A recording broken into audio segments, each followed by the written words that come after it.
What's up guys, welcome to another video. Today I'm going to show you how to unlock any smartphone. It doesn't matter if it's a Samsung or a Motorola or an iPhone, it doesn't matter. I'm going to show you how to unlock your phone so that you're able to use it with any other GSM carrier. I'm going to do it together with you step by step. I have unlocked more than 100 phones using this method and it works perfectly. You only need your computer, your smartphone, and you need a SIM card from a different carrier. And that's all you need, and without further ado, let's begin. So to start, we're gonna get the phone's IMEI number. That's a unique number for every phone.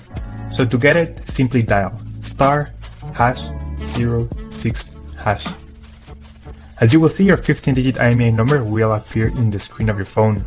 This number is very important. It represents the ID of your phone, and keep it somewhere close because we're gonna use it in a few seconds to unlock this phone. Okay, now we're gonna switch to the computer.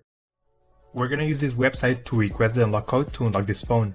So first you need to fill in the information about the phone you want to unlock in this form. Processing times may always vary, so be very patient. It may be very fast sometimes, but sometimes it may also take a little bit longer, so just keep that in mind.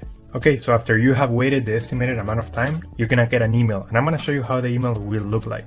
And as you can see here, I got this message and it confirms that the phone has been unlocked. Thank you so much for watching. Let me know if you have any questions. Just leave them in the comment section down below. Subscribe, like. I'll see you on the next one. Take care.